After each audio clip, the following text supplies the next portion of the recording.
The California sun beat down on the naval amphibious base Coronado with an intensity that made the air shimmer above the blacktop. Linda Harrison stood at the edge of the crowd, her hands clasped in front of her, watching the rows of newly minted Navy SEALs stand at attention in their crisp white uniforms. Somewhere in that formation was her son, Jake. She'd driven 8 hours from Sacramento to be here, taken 2 days off from her shift at Valley Medical Center, and she still couldn't quite believe this moment had arrived. 42 years old, she looked younger in some lights, older in others. The California sun revealed the fine lines around her eyes, lines that deepened when she smiled, which she tried to do often. Her brown hair, pulled back in a practical ponytail, showed threads of gray she didn't bother to hide. She wore a simple sundress, navy blue because it seemed appropriate, and sandals that were already making her feet hurt. The dress had short sleeves. She hadn't thought about that. Around her, families erupted in celebration as the ceremony concluded. Mothers cried openly. Fathers clapped sons on the back with that particular force that said proud without words. Linda scanned the crowd of white uniforms, looking for Jake's face, and when she found him, his broad smile, his easy confidence, something tight in her chest loosened just slightly. He was alive. He'd made it through. She threaded through the crowd, offering apologetic smiles as she squeezed past other families. The noise pressed against her from all sides. Cheering, laughter, conversations overlapping. Too many people. Too close. She felt the familiar tightness starting in her shoulders, the way her breathing wanted to shallow. 5 things she could see. White uniforms, blue sky, concrete walkways, American flag, her son's smile. 4 things she could touch. Her purse strap, the fabric of her dress, her wedding ring. She still wore it, though Michael had been gone for 3 years. The edge of her phone case. "Mom!" Jake's voice cut through the noise. He was pushing through the crowd toward her, and then his arms were around her, lifting her slightly off the ground in a bear hug that forced a laugh out of her throat. "You made it," he said when he set her down, hands on her shoulders, grinning. "I wasn't sure you'd be able to get off work. I wouldn't miss this." She reached up to touch his face, the way mothers do, checking that he was real and whole. "Look at you, a Navy SEAL." "Technically, I still have to graduate from SQT," he said, but he was beaming. "But yeah, I made it through BUD-S." She'd learned the acronyms over the past year. Basic Underwater Demolition der SEAL Training, SEAL Qualification Training, a language of initials and abbreviations that sounded like alphabet soup to civilians, but meant everything to the men who survived it. "I'm so proud of you," she said, and meant it with every fiber of her being. Proud and terrified in equal measure, though she'd never say the second part out loud. Jake's swim buddy appeared at his elbow, a shorter man with a shaved head and a face that looked like it had been in more than a few fights. "Ma'am," he said, nodding respectfully. "Your son's a machine. Carried me through log PT more than once. Ben saved my ass in surf torture," Jake countered. "Mom, this is Ben Rodriguez. Ben, my mom, Linda." They shook hands, and Linda noticed the calluses, the way both young men held themselves with a particular alertness that went beyond normal posture. They were scanning constantly, she realized. Even here, even now, part of them was always watching the perimeter. She recognized that habit. She'd never fully broken it herself. "There's a thing tonight," Jake was saying. "At Danny's bar down in IB. All the guys are going. You should come. Meet everyone properly. Linda felt her chest tighten again. A bar. Crowded. Loud. I don't know, honey. I've got a long drive back and I'm on shift tomorrow at 6. Come for one drink, please. You drove all this way. He had his father's eyes, Michael's eyes, looking at her with that particular blend of hope and stubbornness that had always made her cave. She sighed. One drink, she said. But I'm not staying late. Jake kissed her forehead. You're the best. 7 o'clock. I'll text you the address. He glanced over his shoulder. I gotta go. There's this whole thing with the class leader. But I'll see you tonight. Tonight, she confirmed. She watched him disappear into the crowd of white uniforms, Ben at his side, and felt that familiar weight settle across her shoulders. The weight of secrets carried too long, of identities folded up and put away in boxes that were supposed to stay closed. The tattoo on her upper left arm itched. It always did when she was stressed. 3 inches of ink hidden under her sleeve, a caduceus wrapped around a trident, and below it, in simple block letters, Ramadi 2006. She'd gotten it 2 years after the incident, in a moment of weakness, when the nightmares were particularly bad. Her therapist had said it might help, having something physical to acknowledge what she'd lived through. It hadn't helped, but she'd never gotten it removed either. Linda pulled her phone from her purse and ordered a lift back to her hotel. The crowd was thinning now, families dispersing to celebration dinners and photo sessions. She stood apart from them, watching, and felt the vast distance between her world and theirs. They thought they understood sacrifice because their sons were becoming SEALs. She'd been married to one once, so she knew what that sacrifice looked like. The deployments, the missed birthdays, the 3 a.m. calls that were always bad news. But what they didn't understand, what they couldn't understand, was what it meant to make that sacrifice yourself, and then have to pretend you never did. The lift arrived. She climbed into the back seat and gave the driver her hotel address. As they pulled away from Coronado, she caught a glimpse of the Pacific Ocean, impossibly blue under the California sun, and remembered another ocean, a different beach, the smell of smoke and copper and fear. She closed her eyes. 5 things she could hear: the hum of the engine, the whoosh of passing cars, the driver's quiet radio playing something classical, her own breathing, the faint ringing that never quite went away in her left ear. 4 things she could touch, 3 things she could smell, 2 things she could taste, 1 reason to stay present. Jake was safe. He'd made it through training. That was what mattered. She repeated this to herself like a mantra all the way back to the hotel, and almost convinced herself it was true.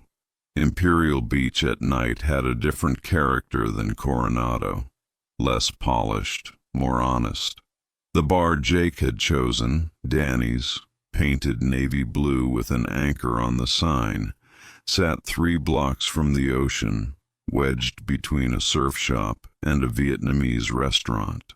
Linda paid the Lyft driver and stood on the sidewalk, looking at the door, willing herself to go inside.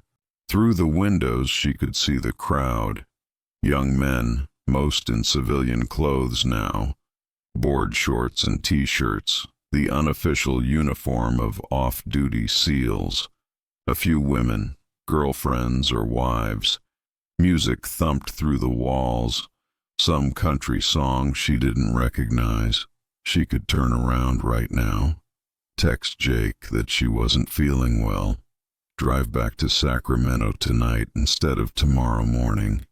Her phone buzzed. A text from Jake. You coming? We got a table in the back.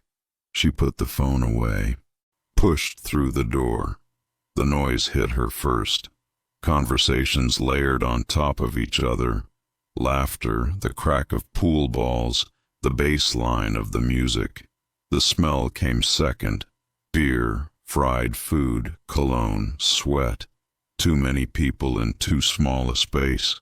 She felt her heart rate kick up, felt the familiar tightness in her throat. "Mom, over here!" Jake was waving from a table near the back. She navigated through the crowd, offering apologetic smiles, trying not to make contact with the bodies pressed close on either side. When she reached the table, Jake pulled out a chair for her. "You made it," he said, genuinely pleased. "Guys, this is my mom. Mom, this is everyone." There were 8 of them around the table, including Jake and Ben. They introduced themselves rapid fire. Nate, Marcus, Tommy, Hector, Dave, Chris. She shook hands, smiled, tried to commit names to faces, and knew she'd fail. They were all so young. 22, 23, maybe 24 at the oldest. The same age she'd been in Ramadi. "What can I get you to drink, ma'am?" Ben asked. "Just water," she said. "I'm driving back tonight." "1 beer won't hurt," Jake said. "Come on, Mom. You drove all this way." She wanted to say no. She wanted to explain that 1 beer would turn into 2, and 2 would turn into enough to dull the edges. And she'd spent too many years after Ramadi drinking enough to dull edges. 3 years sober now.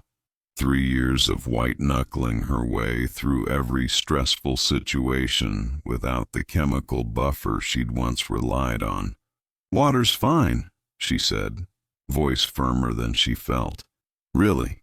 Jake's face flickered. Concern, maybe, or disappointment. But he nodded. "Water it is. Be right back." He disappeared toward the bar, leaving Linda with 7 young men who clearly weren't sure what to say to their buddy's mom. The conversation stuttered, restarted, settled into the comfortable rhythm of military small talk. Where they were from, how they'd ended up at Bud S., which instructors were the worst during Hell Week. Linda listened, offering appropriate responses when expected, but mostly she just observed. The way they sat, bodies angled toward each other but eyes constantly checking the room.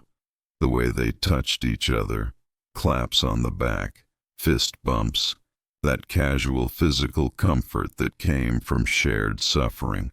The way they teased rough-edged humor that would sound cruel to civilians but was actually profound affection. She'd known men like this once, had been one of them in her own way. Jake returned with her water and his beer. He sat down beside her, close enough that their shoulders touched, and she felt a wave of gratitude for his presence. Her son, her anchor. "So how long have you been a nurse, ma'am?" Nate asked. He had kind eyes, she noticed, soft around the edges despite the hardness of his training. 20 years, she said. "Started right after I got out of the Navy." The table went quiet. Subtle, but she noticed it.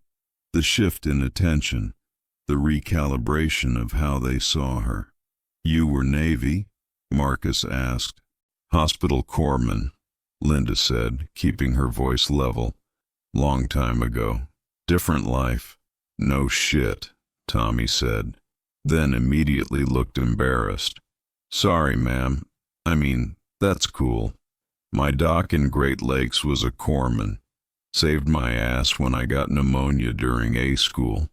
The conversation shifted, and Linda felt the tension in her shoulders ease slightly. They wanted to know about her service, but in the casual way of people making small talk, not with the intensity of recognition. Good. That was good. She sipped her water and let the noise wash over her. The bar was too loud, too crowded, but she could handle it. 30 minutes, maybe 40, and then she'd make an excuse and leave. The door opened. She glanced up reflexively, that constant checking of entries and exits, another habit she'd never fully broken, and saw a man walk in, 40s, salt and pepper haircut, military short, posture that screamed officer even in his civilian polo and khakis. He scanned the room with the practiced efficiency of someone who'd spent a lifetime assessing threat landscapes, and his gaze landed on their table, on Jake specifically. The man smiled and started walking over. "Oh shit," Ben muttered. "That's Commander Rodriguez." The table collectively straightened, not quite standing at attention but close. The commander reached them and his smile widened. "Gentlemen," he said, "congratulations on graduating Bud S. Hell of an accomplishment." "Thank you, sir," they chorused, not quite in unison but close enough. The commander's gaze traveled around the table, lingering briefly on each face, the kind of assessment that logged everything: who was drunk, who was uncomfortable, who would be a problem later. His eyes landed on Linda. "Ma'am," he said, nodding politely, "I'm Commander Antonio Rodriguez. You must be one of the parents." "Linda Harrison," she said, offering her hand. "Jake's mom." His handshake was firm but not aggressive. "Your son's a good operator. Pushed through Hell Week when half his class was ringing out. You should be proud." "I am," Linda said. The commander started to turn away, then stopped. His gaze had dropped to her arm, visible in the short-sleeved sundress, to the tattoo that ran from just below her shoulder to mid-bicep. 3 inches of ink, a caduceus wrapped around a trident. Ramadi, 2006. The commander's face went very still. He looked at the tattoo, then at her face, then back at the tattoo. She watched the calculation happen behind his eyes, the math of ages, the timeline of deployments, the slow recognition that pieces were clicking into place. "Ma'am," he said, voice different now, lower, careful. "May I ask, where did you serve?" Linda's heart started hammering against her ribs. Around the table the young SEALs had gone quiet, sensing something was happening but not understanding what. "Iraq," she said. Simple, true, insufficient. "What unit?" She could lie, should lie. The whole point of the past 18 years had been to leave that identity behind, to be Linda Harrison, civilian nurse, mother, woman who'd done her 4 years and gotten out. Not Doc, not the corpsman who'd earned a Navy Cross and then disappeared into administrative reassignment and medical discharge and calculated silence. But Commander Rodriguez was looking at her with eyes that had seen things, and she recognized the weight in them, the weight of men he'd lost, of decisions made under fire, of nights when the ghosts wouldn't stay buried. "SEAL Team 3, she said quietly. "Camp Corregidor, August through December 2006. The commander's hand came up in a crisp salute, not casual, not the lazy acknowledgement of rank, a salute of profound respect, held for 3 full seconds before he dropped his arm. Around the table, Jake and his classmates stared. "It's an honor to meet you, Doc Harrison," Commander Rodriguez said. "I was with Team 7 in Ramadi in '07. We heard about what you did. They called you the Angel of Corregidor." Linda felt her face flush, felt the walls closing in, the noise of the bar becoming unbearable pressure. Jake was looking at her with confused concern, and she couldn't meet his eyes. "I should go," she said, standing abruptly. Her chair scraped against the floor. "I have a long drive and I'm on shift tomorrow." "Mom, wait. It was nice meeting you all. She was moving toward the door, hand fishing in her purse for her phone, for escape. Commander, thank you for your service. She was outside before anyone could stop her. The night air hit her face, cool and salt-tinged, and she walked fast down the sidewalk, putting distance between herself and the bar and the salute and the look on her son's face. Her phone rang. Jake. She declined the call, texted instead, I'm sorry. I'm fine. We'll talk tomorrow. So proud of you. She walked 4 blocks before ordering a lift, stood on a corner under a streetlight, arms wrapped around herself, trying to breathe. The tattoo itched. The ghosts stirred. And somewhere in a bar 3 streets away, her son was learning that his mother had secrets deeper than he'd ever imagined. She'd known this day would come eventually, had dreaded it for 18 years, but she still wasn't ready. Linda made it back to her hotel before the panic attack hit fully. The familiar sequence, chest tightening, breath shortening, vision narrowing to a tunnel. She fumbled her key card against the lock twice before the door opened.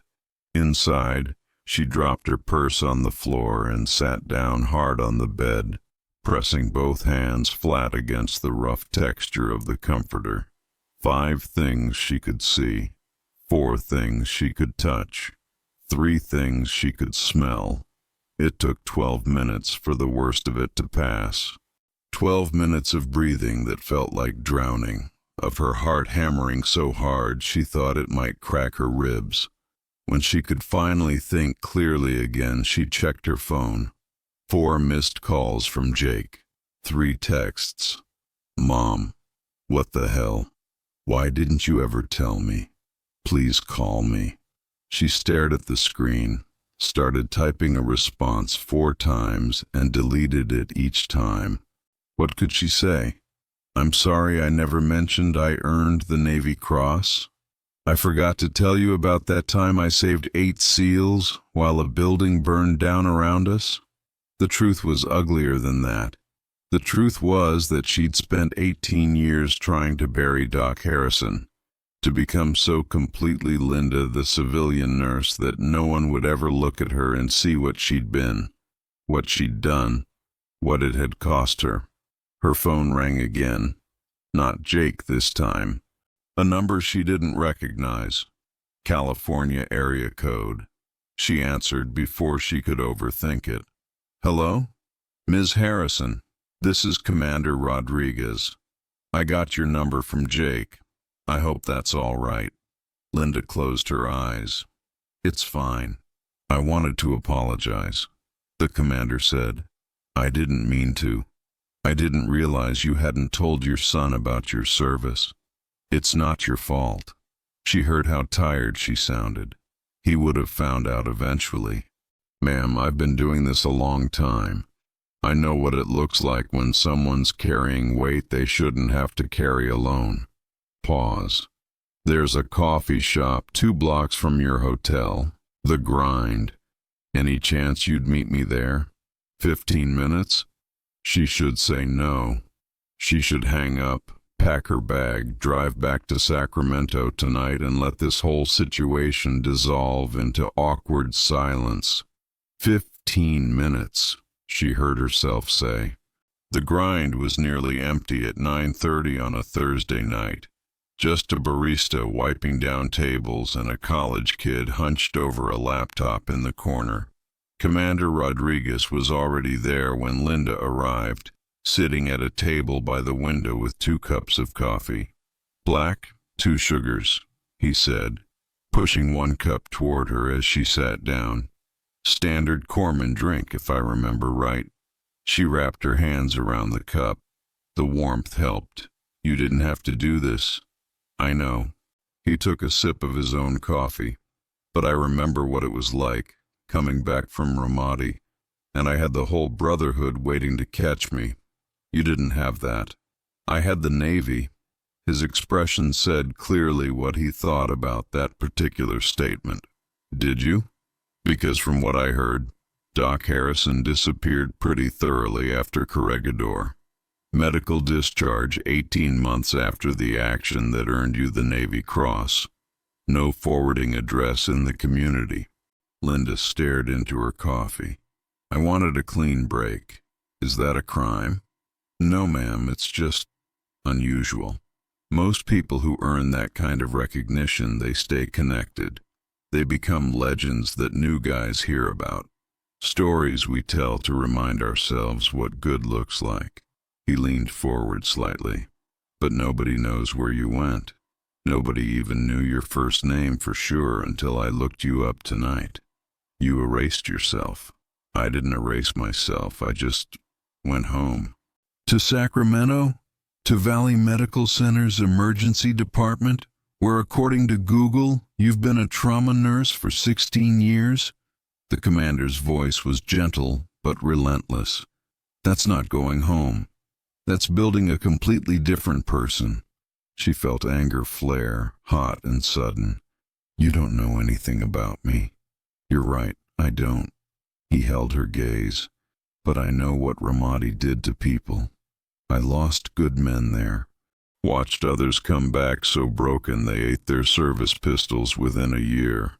And I know the story of the corpsman at Corregidor who ran into a building that was actively burning to pull out 8 wounded SEALs, who took shrapnel in 3 places and kept working, who didn't stop even when a support beam came down and knocked her unconscious, who woke up and went right back to treating casualties. Linda's hands were shaking. She set the coffee cup down before she spilled it. They found you in that building 4 hours later, the commander continued. Refused to leave until every single wounded man was stable enough to transport.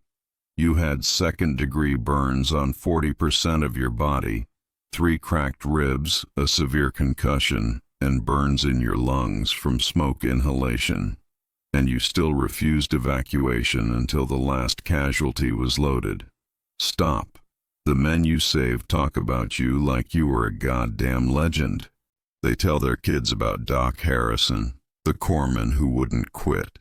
But when those kids ask where you are now, what happened to you, nobody knows. Because you disappeared. He paused. Why? Linda stood up so fast her chair scraped loudly against the floor. The barista looked over, concerned. She grabbed her purse. I need to go. One more thing.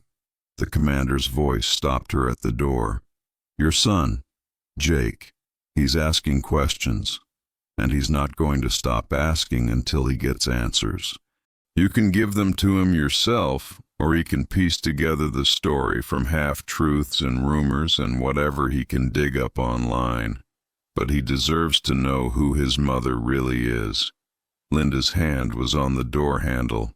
You mean who I used to be? With all due respect, ma'am, I don't think you get to decide that. She left without responding. Walked back to her hotel in the cool California night, arms wrapped around herself, feeling the itch of the tattoo like it was on fire. Back in her room, she sat on the edge of the bed and stared at her phone. Jake hadn't called again. That almost made it worse. She opened her contacts, scrolled past Jake's name to another one. Dr. Patricia Chen, the VA therapist she'd been seeing on and off for 3 years. The woman who'd helped her get sober, who'd taught her the grounding techniques, who'd said more than once that Linda needed to stop compartmentalizing her trauma and start integrating it. I can't keep running from Doc Harrison forever, Patricia had said in their last session. Eventually, she's going to catch up with you. Linda had nodded and changed the subject and spent the next 6 months avoiding any conversation that got too close to Ramadi. She pulled up her text conversation with Jake, started typing. I'm sorry I left, and I'm sorry I never told you. Can we have breakfast tomorrow before I drive back? I'll explain everything. She hit send before she could second-guess herself. The response came within seconds. Pancake Palace, 8 a.m., I'll be there. She set her phone on the nightstand and lay back on the bed, still fully dressed. The ceiling had a water stain in the far corner, shaped vaguely like a handprint. She stared at it and tried not to think about other handprints, bloody ones, on concrete walls in a city that was 90% rubble and 100% hell. Sleep, when it finally came, brought the dreams. They always did when something triggered the memories. In the dream, she was back in Corregidor, back in that building. The smell of burning wood and melting plastic, the screams of wounded men, her hands covered in blood, so much blood that she couldn't tell anymore which was hers and which belonged to the operators she was trying to save. Doc! Doc! I can't feel my legs! Stay with me! Stay with me! You're going to be fine! The building's coming down. We gotta go. Not without them. I'm not leaving without them. The support beam falling. The world exploding into pain and darkness. Waking up with her lungs full of smoke and someone screaming and realizing the someone was her. Ma'am, you need to evacuate. Fuck off. Where's my medical bag? Ma'am, the building is structurally unstable. I said, where's my fucking bag? Linda woke up at 3:47 a.m., drenched in sweat, her heart hammering. She got up, stripped off her damp clothes, took a long shower. When she finally got back into bed, she didn't try to sleep again. Just lay there in the dark, watching the digital clock count down the hours until breakfast, until the conversation she'd been avoiding for 18 years.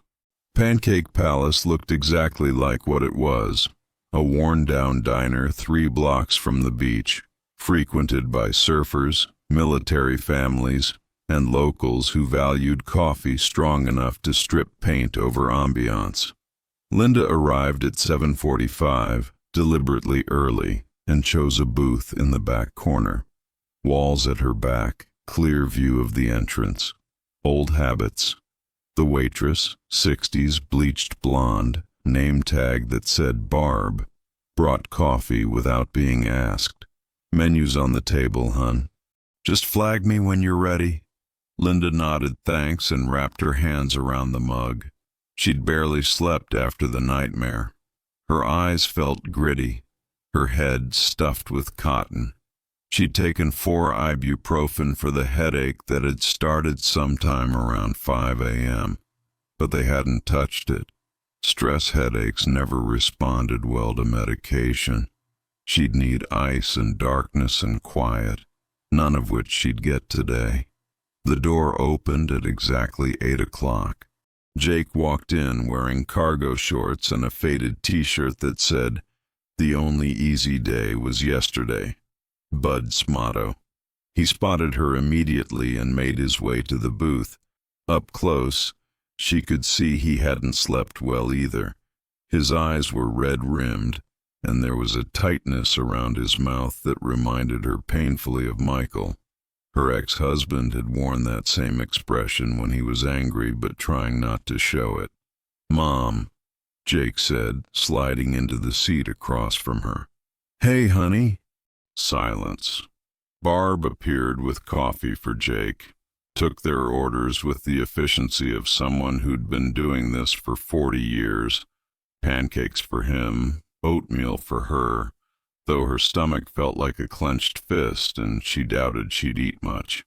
When Barb left, Jake just looked at Linda, waiting. She took a breath. "I don't know where to start. How about with the truth?" His voice wasn't angry exactly, more hurt, confused. "You were a Navy SEAL?" "No, I was a corpsman assigned to SEAL Team 3. There's a difference." "But you went on missions with them? You were in combat?" "Yes, and you earned the Navy Cross, the 3rd highest military decoration in the country. He was leaning forward now, hands flat on the table. Mom, how the hell did you never mention this? I didn't want you to know. The words came out harsher than she'd intended. Jake flinched slightly, and Linda immediately regretted her tone. Why? He asked, voice quieter now. Why wouldn't you want me to know? Because... She stopped. Tried again. Because Doc Harrison isn't who I wanted to be anymore. I did my 4 years, I got out. I went to nursing school and became a normal person with a normal life. That was the plan. Except you're not normal. You're a goddamn hero. I'm not a hero, Jake. I did my job, that's all. Commander Rodriguez said you ran into a burning building to save 8 guys. That you wouldn't leave even after a beam fell on you. That sounds pretty heroic to me. Linda felt the familiar tightness in her chest, the walls starting to close in. She forced herself to breathe slowly, evenly. 5 things she could see. Jake's face, the coffee mug, the table's chipped formica edge, the window showing morning sunlight, Barb behind the counter. 4 things she could touch. The mug's heat, the booth's cracked vinyl, her napkin's paper texture, the table's smooth surface. Mom, you okay? She realized her eyes had closed. She opened them. Yeah, sorry. This is hard to talk about. Then why talk about it? Jake's voice had softened. If it's that bad, we can just drop it. I don't need to know. No, she interrupted him. You do need to know. Commander Rodriguez was right about that. You deserve the truth, not whatever version of your mom you thought you had. Barb arrived with their food. Linda watched her son dig into his pancakes with the single-minded focus of a young man who burned 6,000 calories a day and was always hungry. She picked at her oatmeal, managed 3 bites, set the spoon down. I joined the Navy when I was 20, she began. Right out of community college. I wanted to be a nurse, but I couldn't afford nursing school, and the Navy would pay for it if I did my time. They assigned me to corpsman training at Great Lakes, then field medical service school at Camp Pendleton, and then... She paused. Then they asked if I wanted to volunteer for SEAL support duty. Jake looked up from his pancakes. They asked. It wasn't like now. This was 2005. Women couldn't officially serve in combat roles, but they needed corpsmen with certain qualifications. People who could handle stress, who wouldn't fall apart under pressure, who could pass the physical requirements even if they couldn't officially do the training. What kind of physical requirements?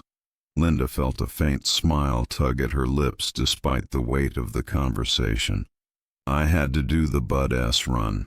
You know, the 4-mile beach run in soft sand. I had to finish in under 40 minutes. I did it in 37. Jake's eyebrows rose. 37? Mom, I was younger then, and lighter. She took a sip of coffee. It had gone lukewarm. They assigned me to SEAL Team 3, Task Unit Bruiser, Camp Corregidor in Ramadi, August 2006. The words hung in the air between them. Jake had stopped eating now, his full attention on her. Ramadi was bad, Linda continued, her voice flat, clinical. The way she'd trained herself to talk about it in therapy when the memories got too close. Really bad. The deadliest city in Iraq for American forces. We were taking casualties every single day. IEDs, sniper fire, ambushes. The SEALs were running ops constantly. Direct action missions, raids, building clearances. And every time they went out, I went with them. Into combat, she confirmed. I wasn't officially supposed to be on the objective. The rules said corpsmen stayed at the forward operating point, but she stopped. choosing her words carefully. The guys on my team wanted their doc close. They said if someone got hit, they wanted me right there, not 500 meters away at the rally point. So I went. Did Dad know about this? The question caught her off guard. Linda had been carefully not thinking about Michael, about how he fit into this story. Your father was at sea when I was in Ramadi. Deployment on a carrier in the Persian Gulf. We didn't talk much. Emails sometimes when the internet was working. But he knew you were with a SEAL team? He knew I was a corpsman in Iraq. He didn't know the specifics. She met Jake's eyes. Nobody at home knew the specifics. That was kind of the point. Our ops were classified. Even if I'd wanted to talk about it, I couldn't. Jake sat back, processing. Barb swung by with the coffee pot, refilled both mugs without asking. The diner was filling up now. Families with small children, retirees reading newspapers, a table of Marines still in their PT gear. Normal people doing normal things. Linda felt the vast distance between herself and them like a physical sensation, like there was a wall of thick glass separating her from the rest of the world, and she could see through it, but never quite touch what was on the other side. Tell me about Corregidor, Jake said quietly. About what happened. She'd known this was coming, had rehearsed various versions of the story in her head during the sleepless hours of early morning. But now, sitting across from her son, she found the words sticking in her throat. It was December, she finally said. December 8th, 2006. We'd been running ops for 4 months straight. The guys were exhausted, we all were. But the intel said there was a high-value target in a compound 2 clicks from the base. Bad guy. The kind who made IEDs and trained suicide bombers. They wanted him badly. She paused, took another sip of coffee. The mission brief was straightforward. Go in, grab the target, get out. Textbook direct action. But Ramadi was never straightforward. Jake was leaning forward now, elbows on the table. She could see him trying to reconcile the woman sitting across from him, his mom in a sundress who worked 12-hour shifts in an ER, with the person she was describing. We inserted at 200, Linda continued. 4 vehicles, 16 guys plus me. I rode in the 3rd vehicle with the team leader, Lieutenant Marcus Chen. Good officer. He'd been looking out for me since I joined the team. She felt her throat tighten at the memory of Marcus's face. He was 26 years old. Was? He made it out of Ramadi. Got killed 2 years later in Afghanistan. IED hit his vehicle. She said it flatly, without inflection. The only way she could say it. Anyway, we got to the compound without incident. That should have been our first warning. Nothing ever went smooth in that city. The memory was unspooling now, whether she wanted it to or not. The feel of her medical ruck on her back, 40 pounds of supplies, the night vision goggles turning the world into shades of green, the particular smell of Ramadi at night, dust and sewage and something burned, always something burned. The guys breached the door. Standard clearance procedure.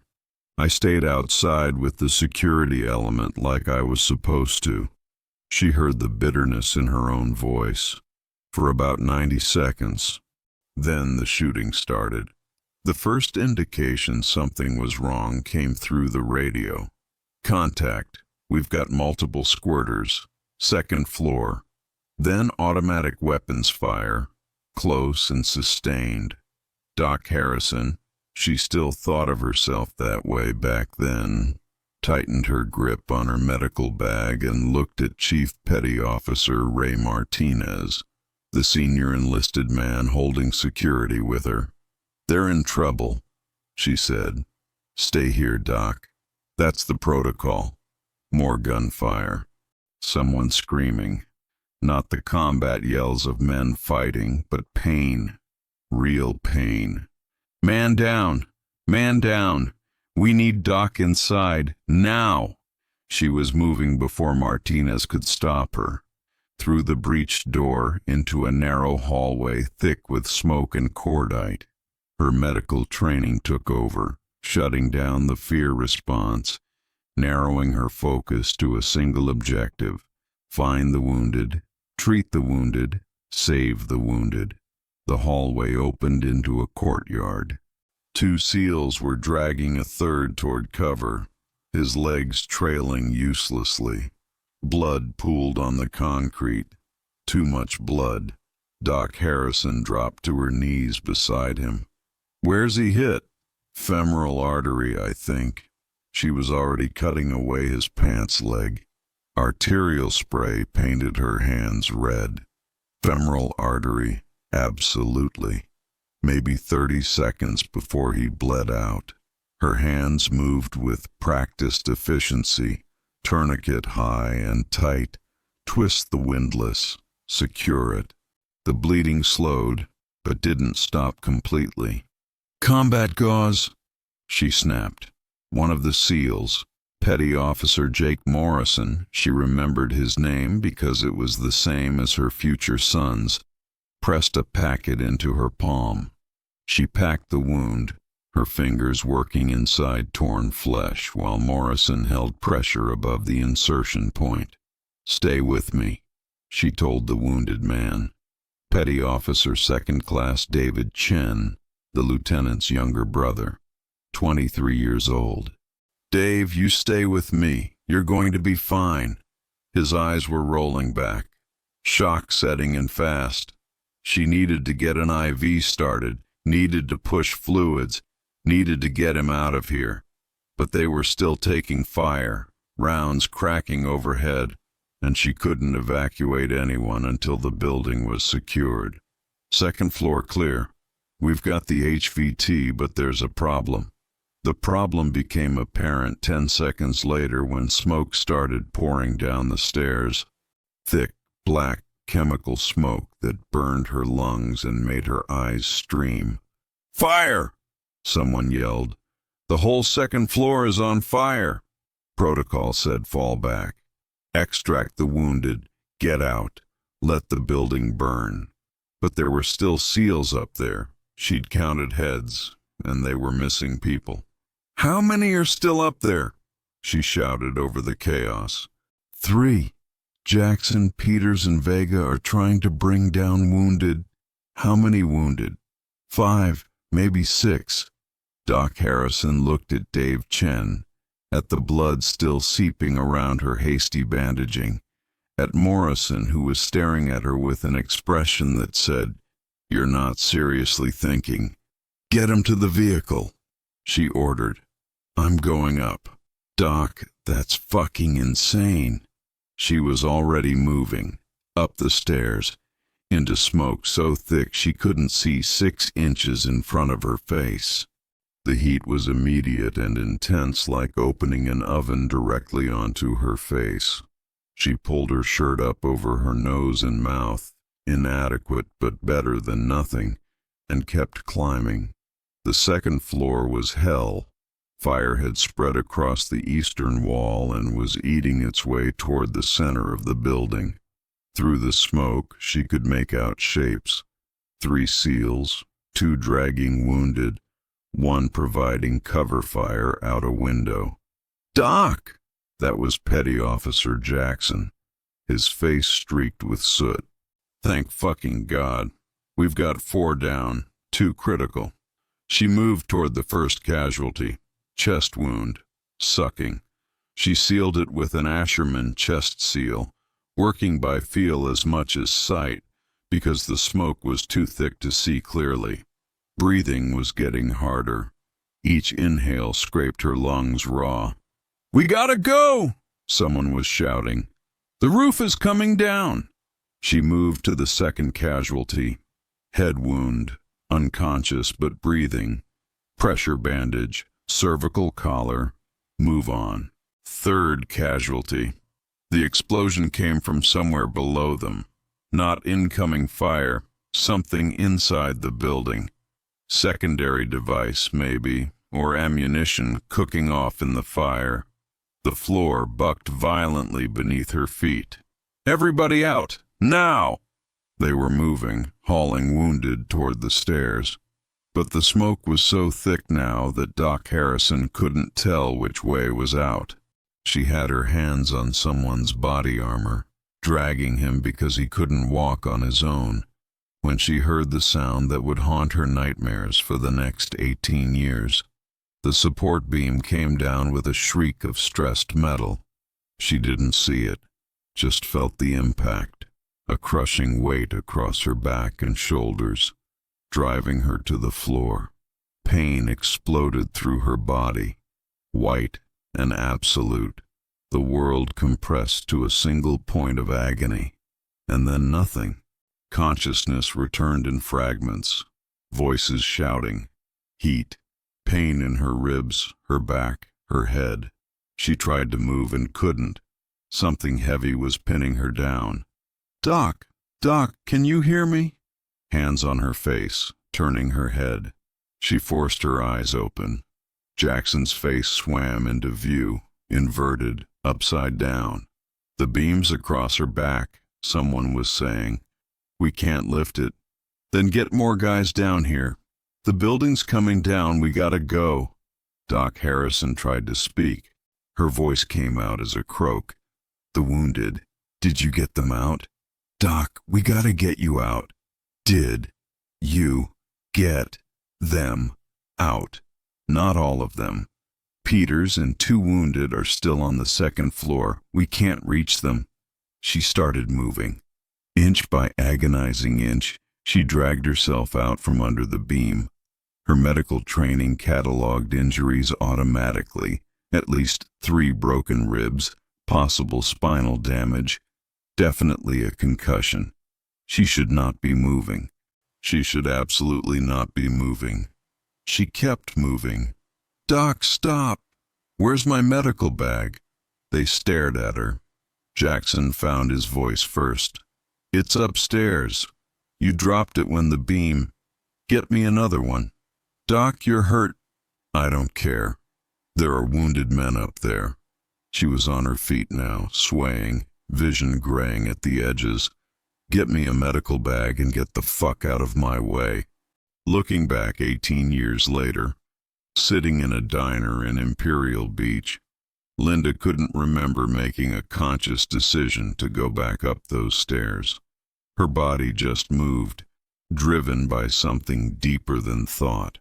The medic's imperative, beaten into her through training and reinforced through months of watching men die. You don't leave wounded behind. Ever.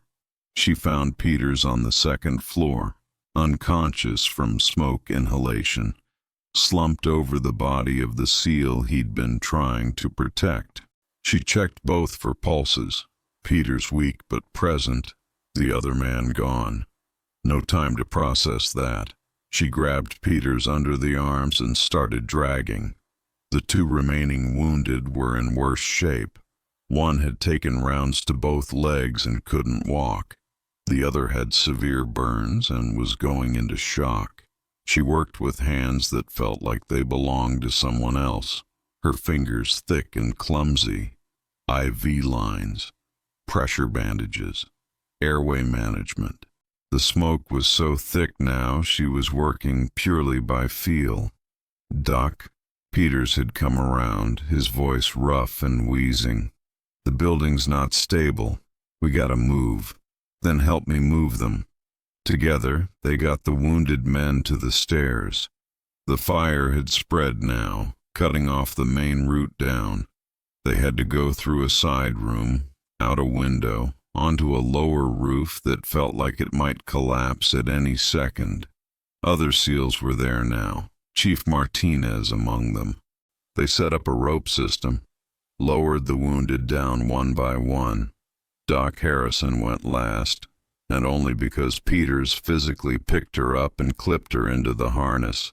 She didn't remember much of the extraction after that. Fragments. The back of a Humvee. Someone cutting away her body armor and shirt to assess her injuries. The sight of her own skin blistered and red. The smell of her burned hair. The taste of blood in her mouth. Lieutenant Chen's face appearing above her. Doc, stay with me. Dave, she managed. Did Dave make it? He's stable. You saved his life. Chen's voice cracked. You saved all of them. 8 guys, Doc. You pulled 8 guys out of that building. Lost 1. You saved 8. Chen repeated, and she heard the weight he was putting on those words. The mathematics of combat.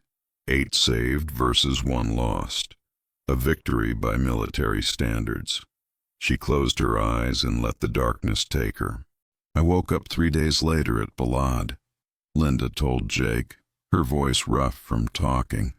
The coffee in front of her had gone completely cold. 40% second-degree burns, 3 broken ribs, severe smoke inhalation, concussion. They wanted to medevac me to Germany, but I refused. Said I'd go back to Corregidor as soon as I could walk. Jake hadn't touched his pancakes in 10 minutes. He was just staring at her. They didn't let me go back, she continued. The command decided I'd done enough. They put me in for the Navy Cross and transferred me to a desk job at Camp Pendleton. I spent the next year doing paperwork and going to medical appointments and trying not to lose my mind. Mom, your father and I got married while I was stationed at Pendleton. Neither of us thought it would last. We barely knew each other, but I was pregnant with you by then, and getting married seemed like the right thing to do. She met his eyes. You were the only good thing that came out of that whole period of my life. Jake's eyes were bright. He looked away, blinking hard. I got out of the Navy in 2008. Michael was still active duty, deploying constantly. I went to nursing school while pregnant with you. Finished my RN when you were 6 months old. Got a job at Valley Med. Became a completely different person. You didn't become a different person, Mom. You just stopped being Doc Harrison. Same thing, Linda said. No, it's not. Jake reached across the table and took her hand. His was warm, calloused from training. You're still the same person who ran into a burning building to save people. You do it every shift in the ER. That's different. How? How is it different? Linda opened her mouth to answer and found she didn't have one.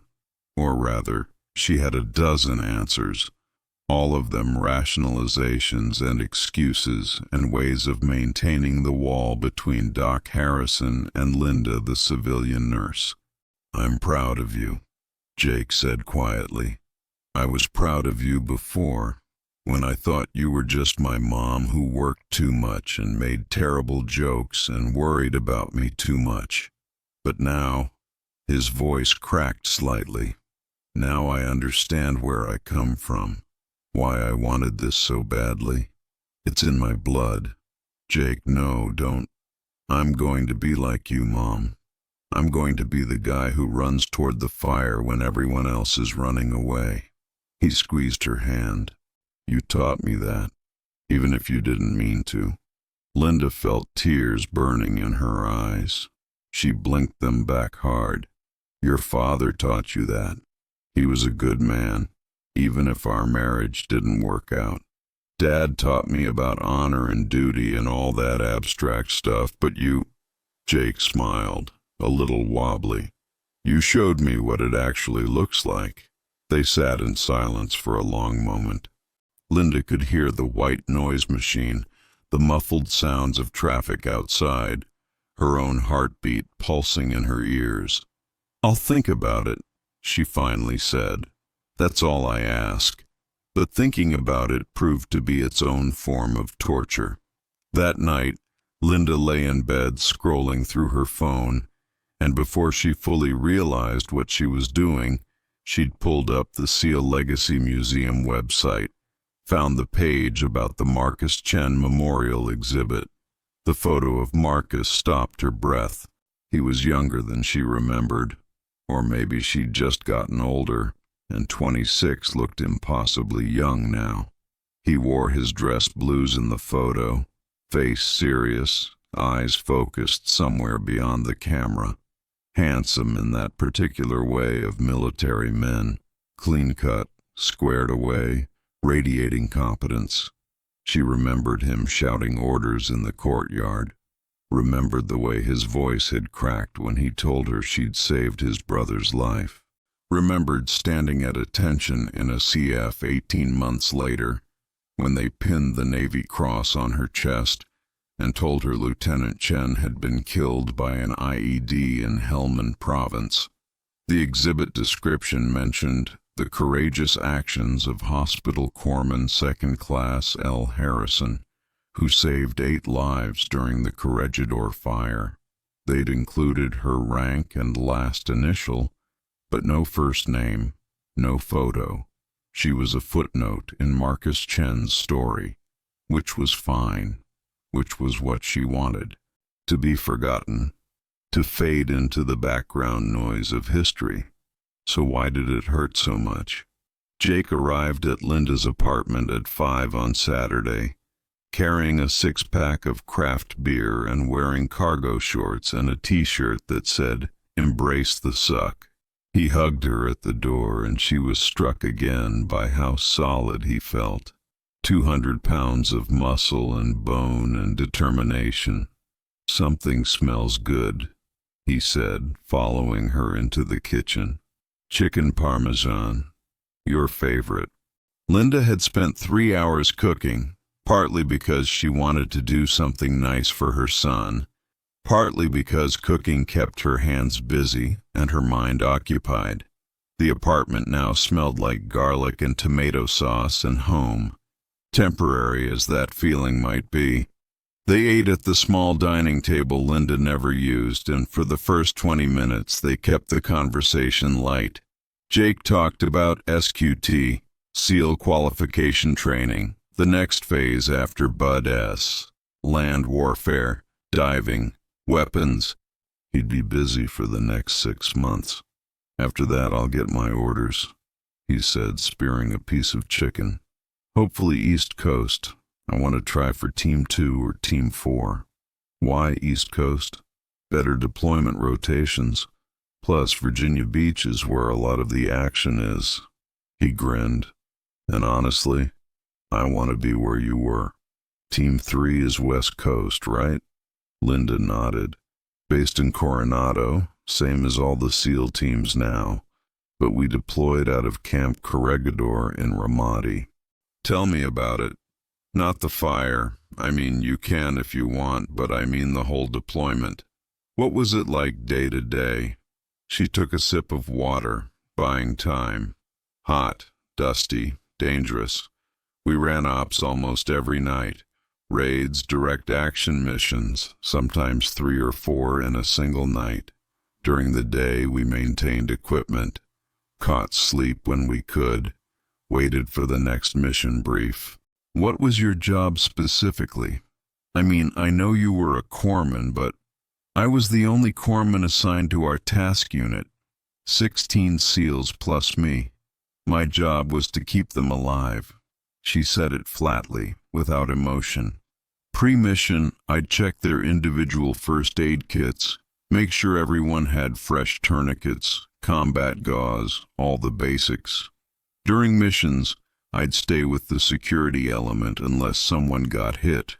Post-mission, I'd treat any injuries, usually minor stuff, shrapnel wounds, sprains, dehydration, occasionally major trauma, like the guy in the courtyard, Dave Chen, like Dave." Linda pushed food around her plate. "He took a round to the femoral artery. If I'd been 30 seconds slower getting that tourniquet on, he would have bled out. But you weren't slower. You saved him." "That time, yes." Jake was quiet for a moment, chewing, thinking. Then, "Were you scared when you went into that building?" Linda considered lying. considered giving him the sanitized version where she'd been calm and professional and heroic, but he deserved the truth.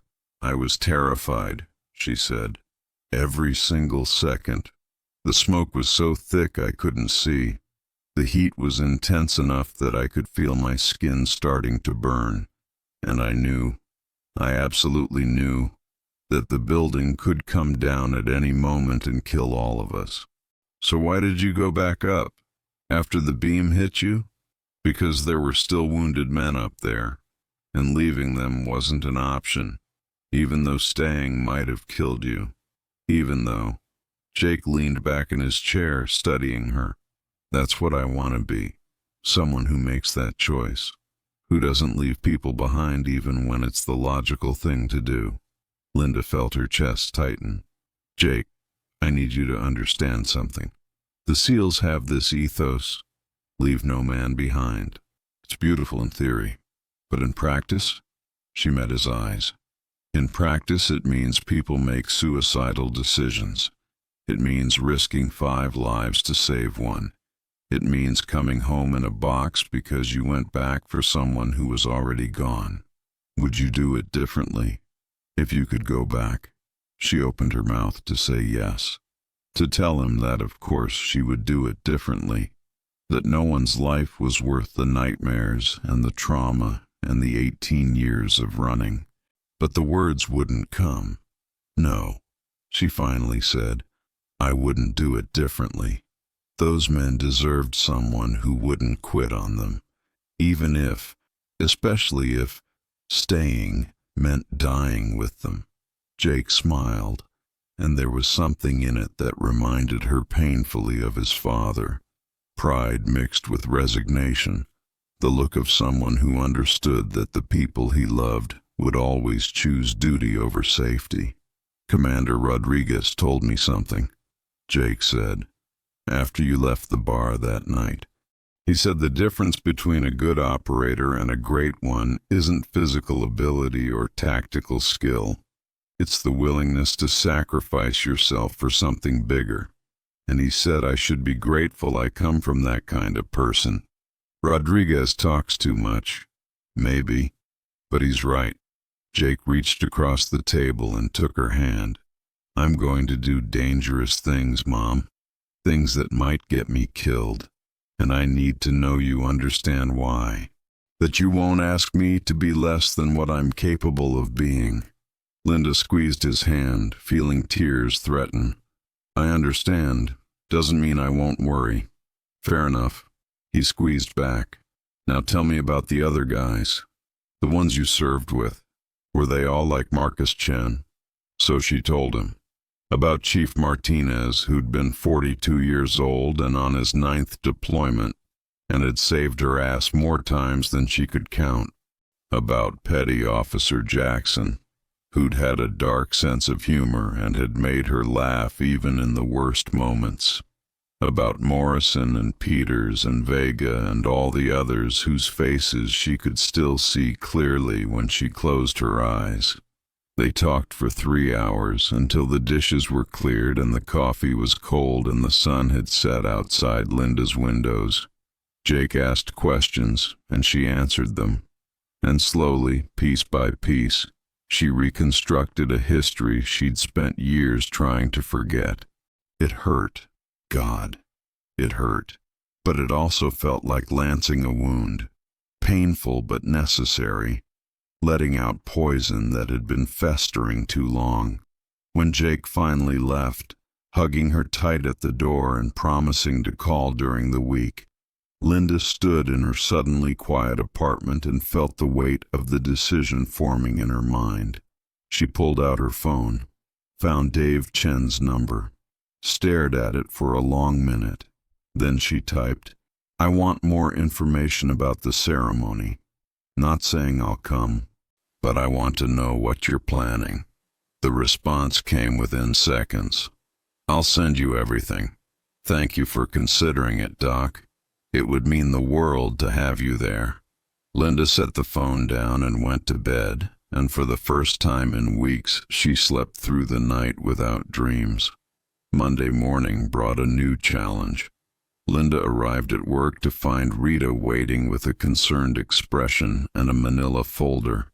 "We need to talk," Rita said, gesturing toward her office. Linda followed, a sense of dread building in her stomach. Rita closed the door and sat down behind her desk, folder unopened in front of her. "HR flagged your incident report from last week. The medication error." "I know. I already filled out all the paperwork." "It's not about the paperwork, it's about the pattern." Rita opened the folder. "You've had 3 near misses in the past 6 months. The medication error, a missed chest tube order in March, and a patient complaint about bedside manner in January." Linda stiffened. The patient complaint was from someone who was verbally abusive to staff. "I asked him to lower his voice." "I know. I read the report. And individually, none of these incidents are serious. But taken together?" Rita looked at her with genuine concern. "Linda, you're one of my best nurses. You've been here 16 years without a single problem. Now suddenly you're making mistakes and having conflicts with patients. Something's wrong." "I'm fine." "You're not fine. You look exhausted. You've lost weight. And Dr. Chen mentioned—" "Patricia had no right to discuss me with you. She didn't discuss specifics. She just said you were dealing with some personal issues and that I should check in. So I'm checking in." Rita leaned forward. "Are you okay?" Honestly, Linda wanted to say yes. Wanted to maintain the fiction that everything was under control. But sitting in Rita's office, looking at the documentation of her slow deterioration, she couldn't make the lie stick. "No," she said quietly. "I'm not okay." "What do you need? Time off? Reduced hours? A transfer to a less intense unit?" "I don't know." Rita studied her for a long moment. "I'm going to mandate a 2-week leave of absence, paid. I need you to see your doctor, get clearance before you come back. And I need you to be honest with me about whether you can safely do this job right now." "I can do my job." "Can you? Because if you'd given that patient Augmentin and they'd gone into anaphylactic shock, we'd be having a very different conversation. I can't have nurses who aren't mentally present working in my ER. It's not fair to them, and it's not fair to the patients." Linda felt anger flare, hot and immediate. "You're suspending me? I'm giving you time to get your head straight." "There's a difference." Rita's voice softened. "I'm not your enemy, Linda. I'm trying to help. Take the 2 weeks. See Dr. Chen. Figure out what you need. And then we'll talk about what comes next." Linda stood up, her body rigid with barely controlled frustration. "Fine. I'll take your mandatory leave." "Linda!" She left before Rita could finish, grabbed her bag from her locker, and walked out of the hospital into the bright Sacramento morning. 2 weeks off. Mandatory. Like she was broken. Like she couldn't be trusted. She sat in her car in the parking lot and called Patricia. "I need to see you," Linda said when Patricia answered. "Today. Now. Whenever you have time." "Are you okay?" "No. I'm really not okay." Patricia's office had a cancellation at 2 o'clock. Linda spent the intervening hours driving aimlessly through Sacramento, her mind churning with anger and fear and something that felt uncomfortably like relief. 2 weeks off. No shifts, no patients, no excuses to avoid thinking about Florida and ceremonies and the weight of 18 years of secrets. Maybe Rita had actually done her a favor, even if it didn't feel like it right now. Patricia's office felt like sanctuary when Linda walked in at 2. The familiar space, the soft lighting, the woman who'd helped her stay sober and functional for 3 years. "Tell me what happened." Patricia said after Linda settled on the couch. So Linda told her about the meeting with Rita, the documentation of her mistakes, the mandatory leave of absence. The words came out in a rush, tinged with anger and shame. "I'm a good nurse," Linda finished. "I've always been good at my job, and now they're acting like I'm incompetent." "You're not incompetent. You're dealing with reactivated trauma." Patricia's voice was calm, clinical. "Your symptoms are escalating. The nightmares, the sleep disturbance, the difficulty concentrating. This isn't about competence. It's about your brain being overwhelmed by unprocessed trauma. So what am I supposed to do? Just accept that I'm broken? You're not broken. You're injured. There's a difference, and the injury can heal, but only if you stop trying to function like you're not hurt." Linda pressed her hands against her thighs, trying to still the tremor. "I don't know how to not function. Working is all I have. If I'm not a nurse, I'm just—" She stopped, unable to finish the sentence. "Just what?"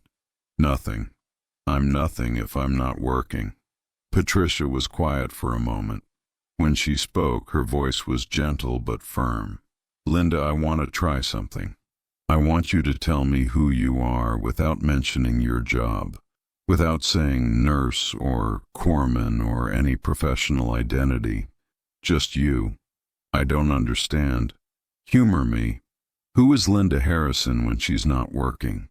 Linda opened her mouth, closed it, tried to think of an answer, and came up blank. "I'm Jake's mom," she finally said. "What else?"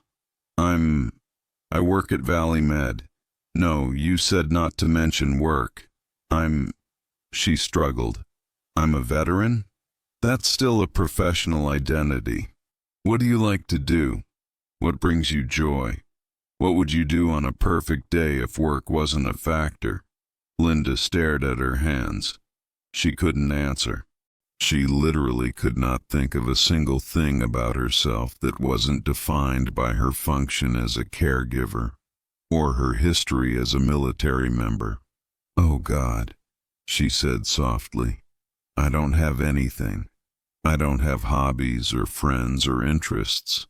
I just work and sleep and try to survive. And that's why this is so hard," Patricia said.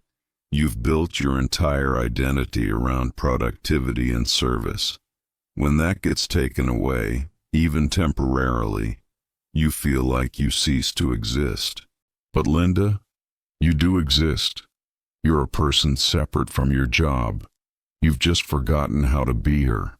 The truth of this hit Linda like a physical blow.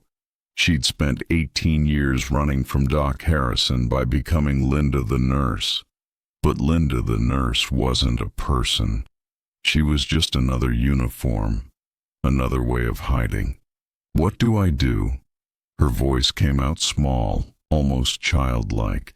"You use these 2 weeks to remember who you are, or maybe to figure out who you want to be.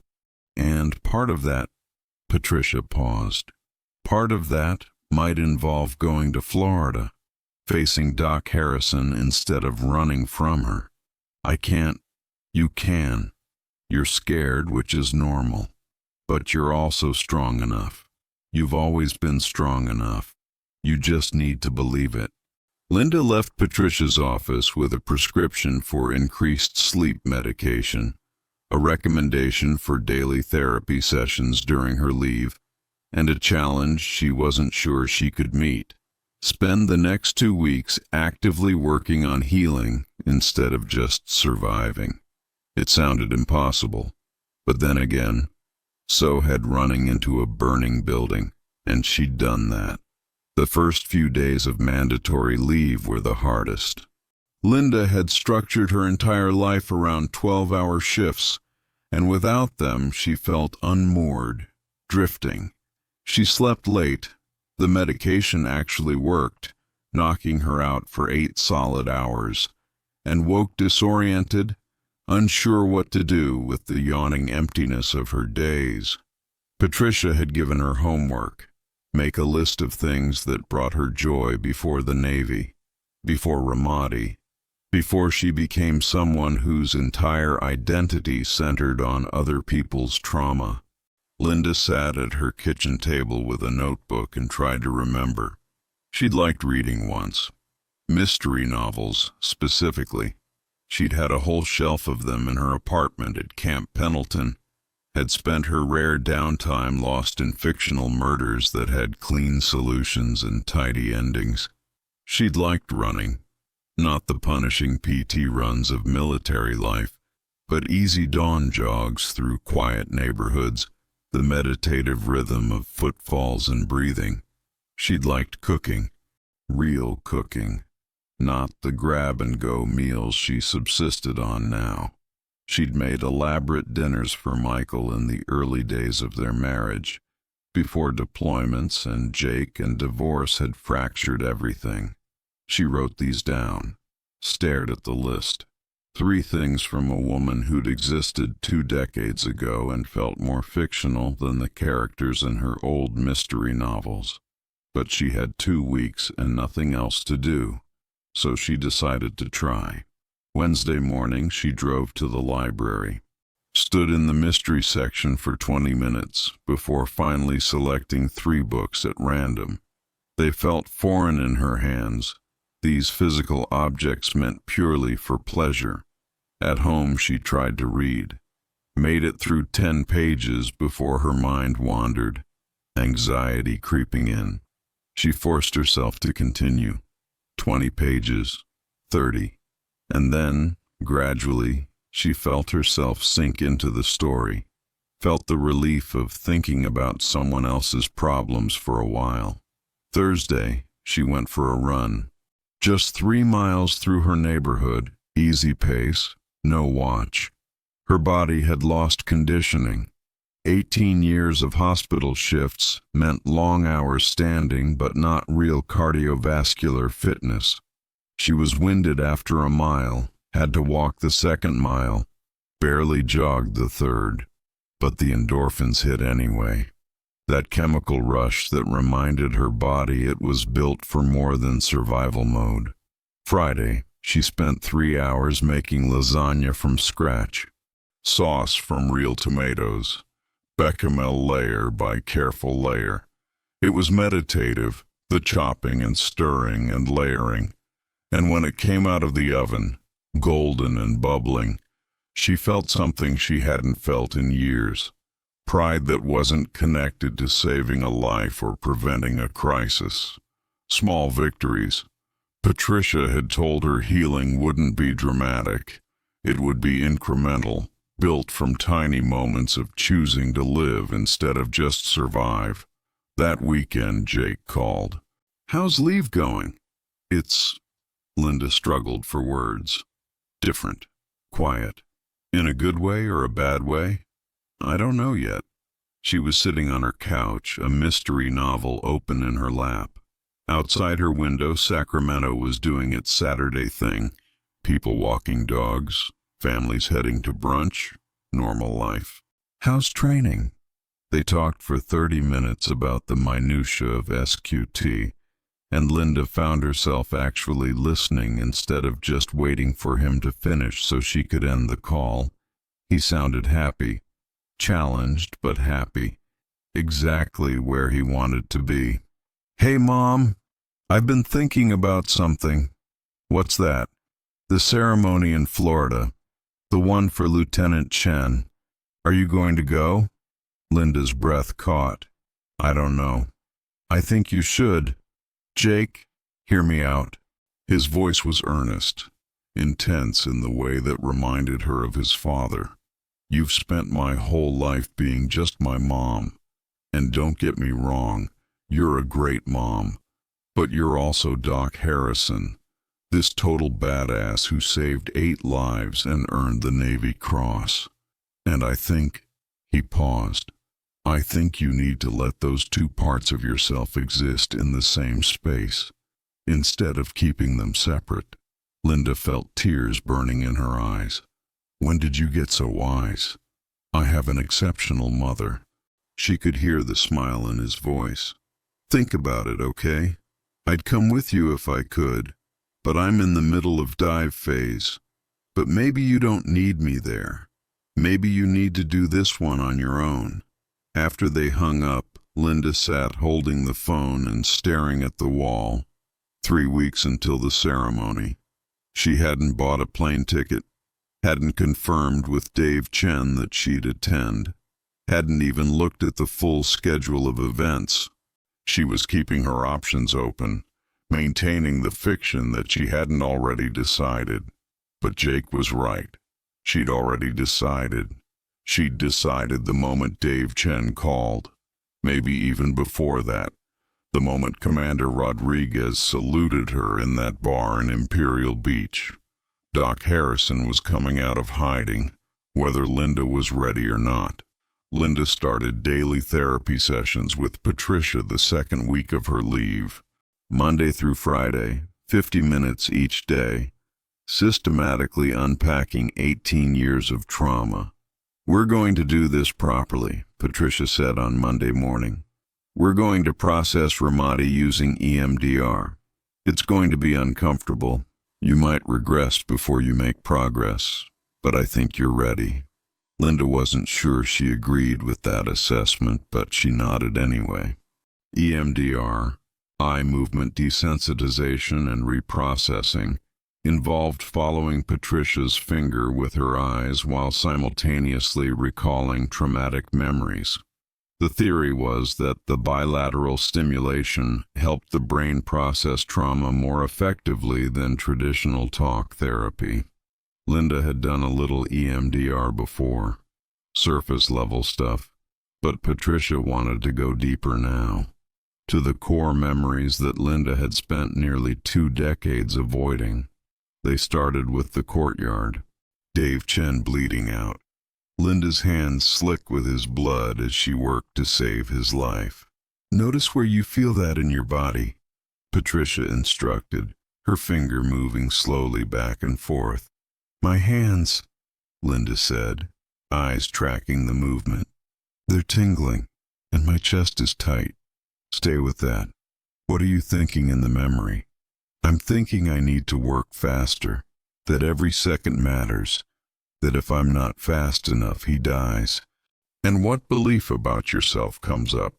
That I'm the only thing standing between him and death, that his life is my responsibility.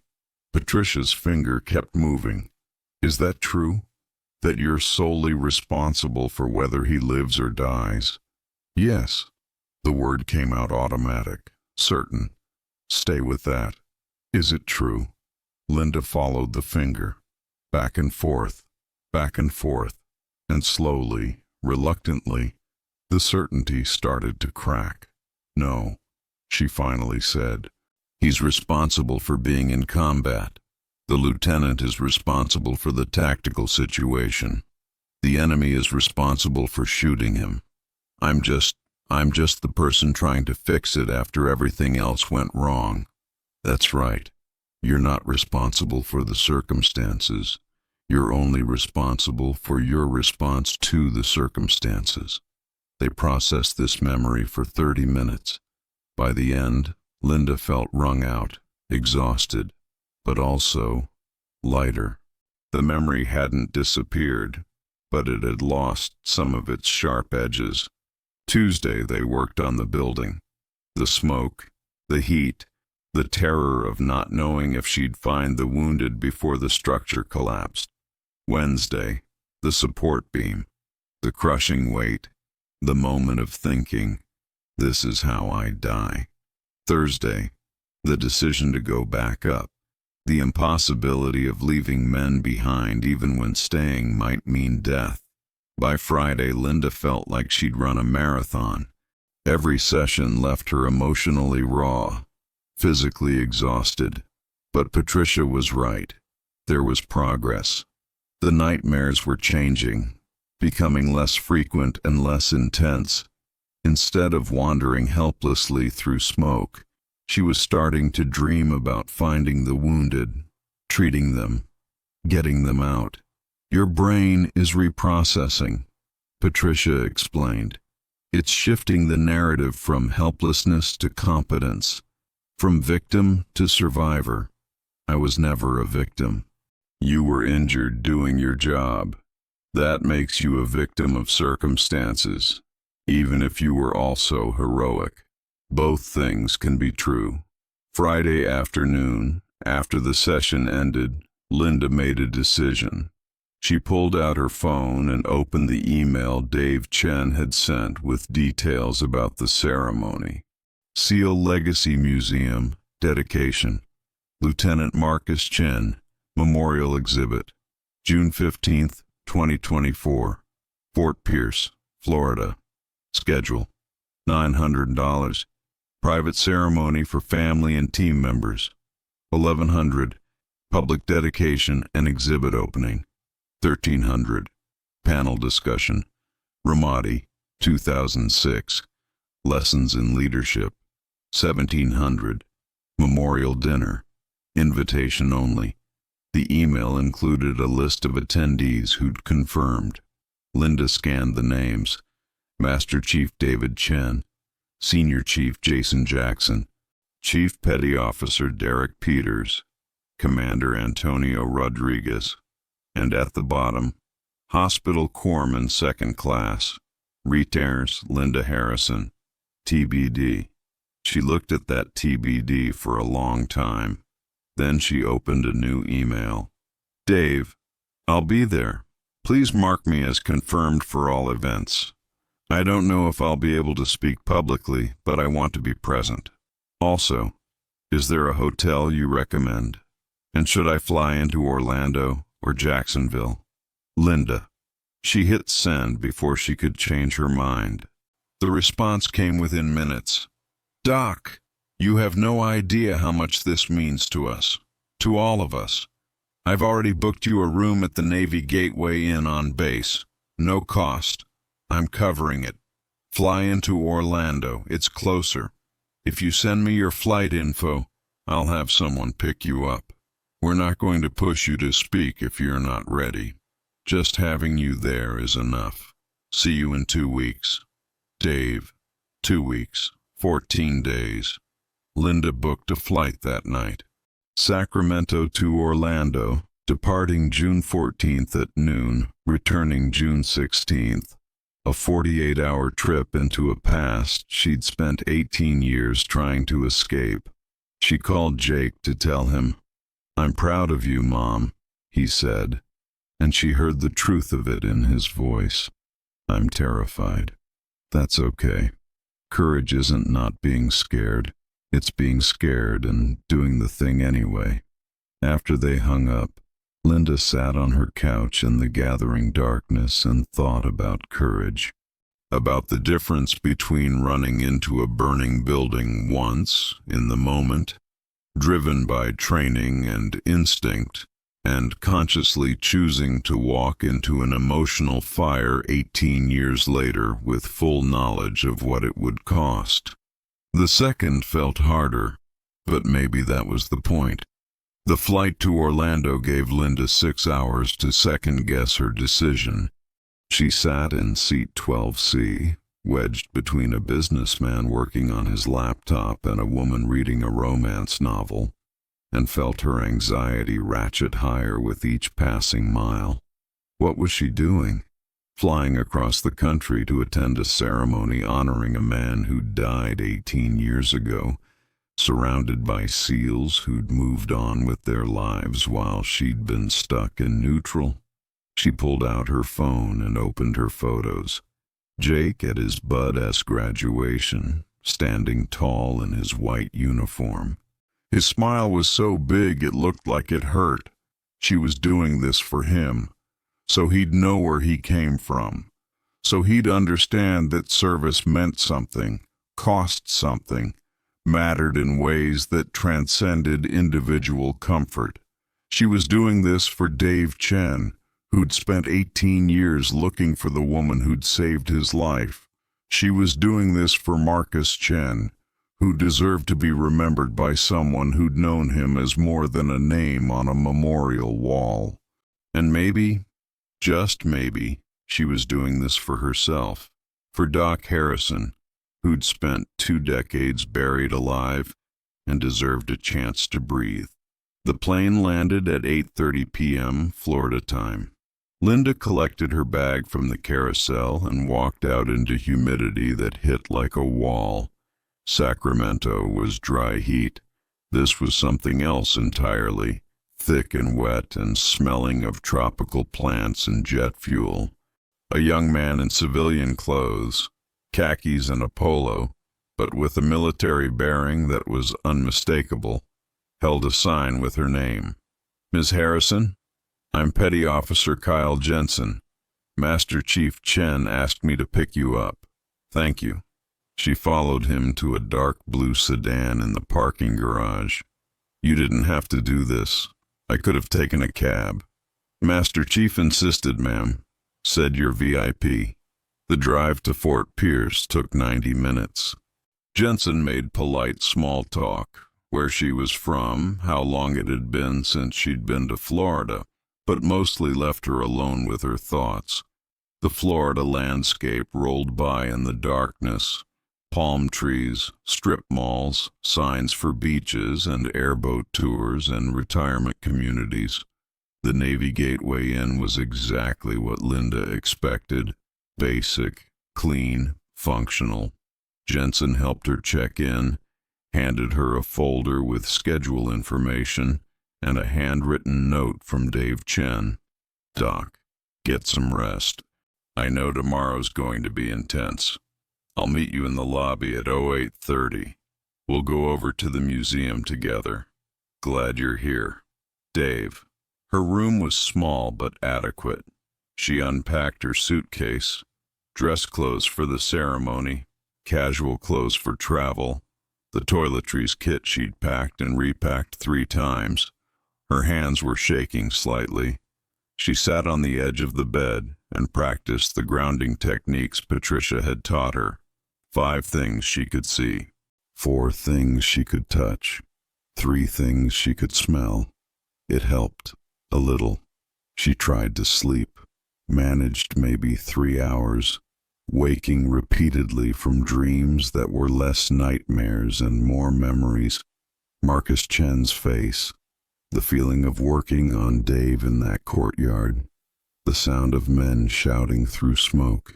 At 6 a.m. she gave up and took a shower, stood under the hot water and tried to prepare herself for what was coming. Dave Chen looked older than Linda remembered, but then again, 18 years would do that. The young SEAL she'd tourniqueted in a Ramadi courtyard had matured into a Master Chief with silver at his temples and crow's feet around his eyes. But when he smiled, seeing her in the hotel lobby at exactly 08:30, she recognized him immediately. Doc Harrison. He didn't salute, but there was something in his bearing that conveyed the same respect. "You look exactly the same." "Liar. I'm 42 and I look it." "You look good." He gestured toward the door. "Ready? The ceremony starts at 9, but I wanted to show you the exhibit before the crowd arrives." Linda followed him out to his truck, a massive Ford F-250 that screamed military retiree, and they drove the 10 minutes to the SEAL Legacy Museum. The building was modern, all glass and clean lines with the SEAL Trident logo prominent over the entrance. "How many people are coming?" Linda asked as they pulled into the parking lot. "To the private ceremony, maybe 50. Family, team members, command staff. The public dedication is bigger, couple hundred probably." Marcus was well loved in the community. They walked inside. The museum was empty this early, just a security guard who nodded at Dave and buzzed them through. Their footsteps echoed on polished floors as Dave led her deeper into the building, past displays of SEAL history, equipment, photos of operations. He stopped in front of a room with frosted glass doors. Across the top, etched in clean letters, Lieutenant Marcus Chen, memorial room. You ready? Dave asked. Linda's heart was hammering. No, but let's do it anyway. Dave pushed open the doors. The room was beautiful, tasteful. Walls painted soft gray. Track lighting focused on carefully curated displays. In the center, a life-size photo of Marcus in his combat gear, taken in Ramadi. He looked young and serious and alive. Around the room, displays of his equipment, maps of Ramadi with their operational area highlighted, mission summaries, appropriately redacted, photos of the team, and on the far wall under glass, his medals, Silver Star, Bronze Star with Valor, Purple Heart. Linda's medals were there too, she realized. Not the physical medals. Those were locked in a safe deposit box in Sacramento that she hadn't opened in 15 years, but photos of them. Navy Cross, Bronze Star, Purple Heart, Combat Action Ribbon, and next to the medals, a photo of her. She barely recognized herself. So young, maybe 23, wearing her digital camis and body armor, medical bag slung over her shoulder. Someone had taken it at Camp Corregidor. She didn't remember posing for it, which meant it had been candid.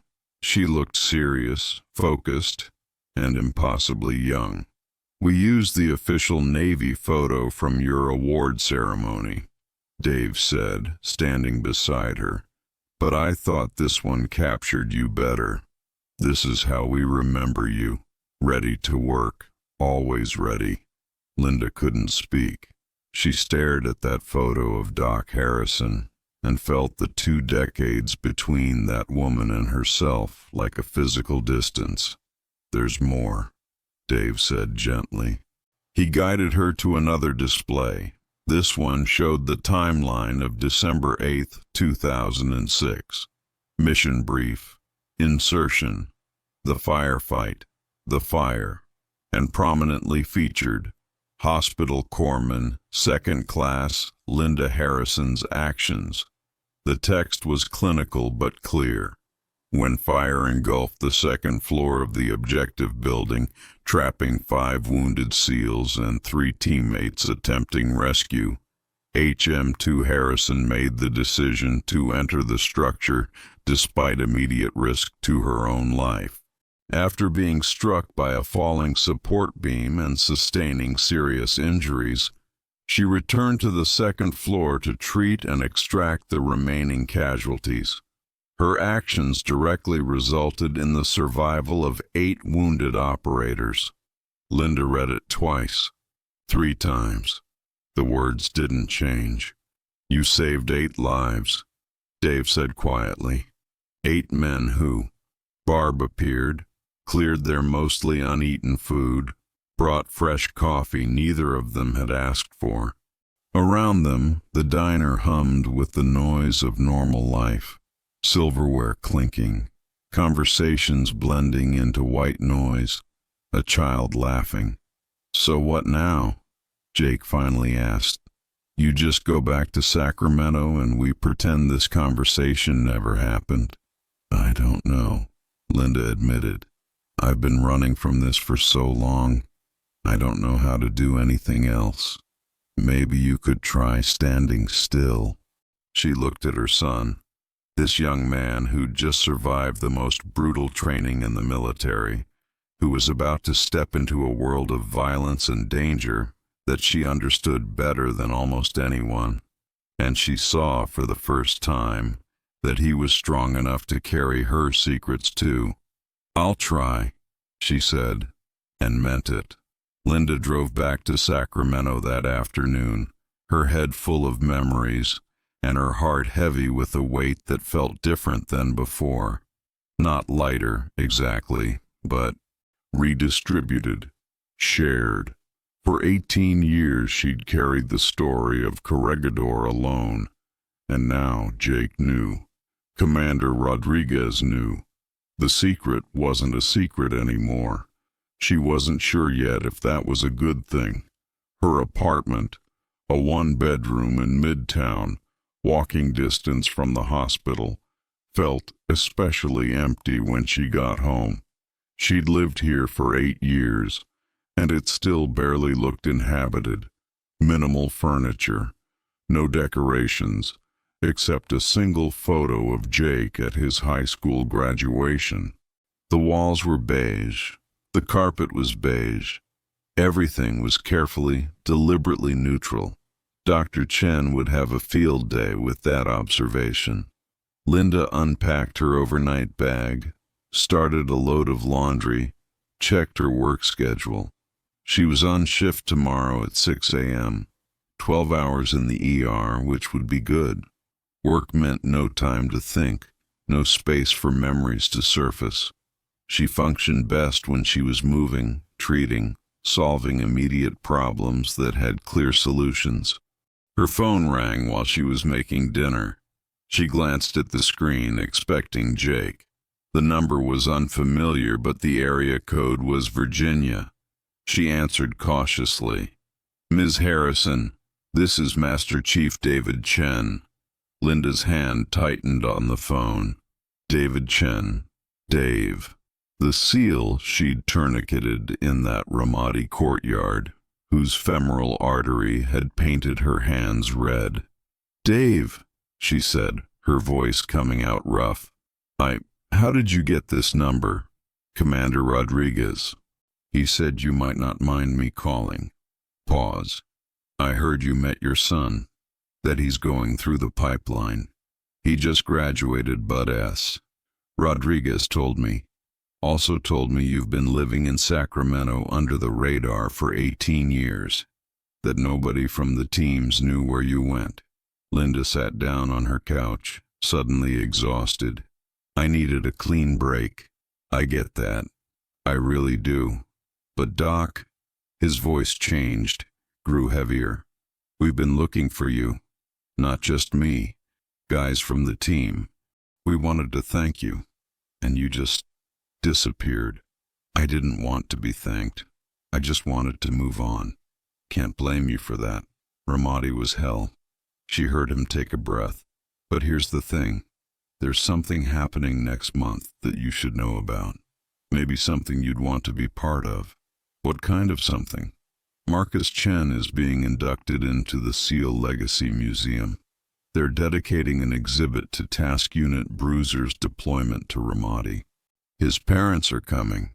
Some of the guys from the team. People from Warcom. They want to tell the story the right way.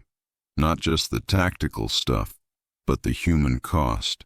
What it took to operate in that city." Linda's chest tightened. Marcus. She hadn't let herself think about him in years, had carefully boxed up the memory of his face and locked it away. "They're going to mention you," Dave continued. "The corpsman who saved 8 lives. They want to honor that. And they want to know if you'll come. If you'll tell your part of the story." "No, Doc, I can't. I'm sorry, Dave, but I can't. I've spent almost 2 decades putting Ramadi behind me. I can't just show up and relive it for an audience." "You wouldn't be reliving it alone. The guys would be there. Me, Jackson, Peters, Morrison, everyone who made it out. We could do this together." I said no. Silence on the other end of the line. Then, "Okay, I respect that. But if you change your mind, the ceremony is June 15th at the museum in Fort Pierce. I'll put you on the list, just in case. I won't change my mind. Maybe not. But you've got the information now. What you do with it is up to you." He paused. "It was good hearing your voice, Doc, even if it's just this once. You saved my life. I never got to say thank you. You don't need to." "Yeah, I do, so thank you for everything." He hung up before she could respond. Linda sat holding the phone, staring at the blank TV screen across from her. In the reflection, she could see her own face, hollow-eyed and tired. June 15th, 6 weeks away. She got up, finished making dinner, pasta with marinara from a jar, salad from a bag, and ate standing up at the kitchen counter. Her apartment had a small dining table, but she never used it. Eating alone at a table felt too deliberately solitary, too much like admitting she'd built a life with nobody in it. After dinner, she tried to watch TV, couldn't focus, tried to read. The words blurred together. Finally, she gave up and went to bed early, knowing sleep wouldn't come, but going through the motions anyway. The nightmares were worse that night, more vivid. She was back in the burning building, but this time she couldn't find the wounded. She searched through smoke and flames, calling names: Dave, Marcus, Morrison, Peters, but nobody answered. The fire kept spreading, cutting off escape routes, and she knew she was going to die here, trapped in this burning building, and nobody would ever know what happened to her. She woke at 3:30 a.m., sheets soaked with sweat, heart hammering. Got up, took a shower, made coffee, sat on her couch in the pre-dawn darkness and waited for the sun to rise. At 5:15, she drove to work. The emergency department at Valley Medical Center was controlled chaos on a good day. Today was not a good day. Linda walked in at 5:50, early, like always, and immediately sensed the tension. The night shift looked exhausted and frazzled. The charge nurse, Rita, waved her over with an expression that meant, "Brace yourself. 2 traumas coming in," Rita said without preamble. MVA on I-80, rollover, multiple victims. ETA 5 minutes. You're taking trauma 1. Linda nodded, already mentally shifting into work mode. This was good. This was what she needed. Problems with clear solutions. Injuries she could treat. No time to think about burning buildings or dead lieutenants or ceremonies she had no intention of attending. She gowned up, gloved up, moved into Trauma 1, just as the first ambulance arrived. The paramedics' report was rapid fire. 23-year-old male, unrestrained driver, ejected from vehicle. GCS 8, BP 90/60, multiple trauma. The patient was unconscious, covered in blood, neck stabilized with a collar.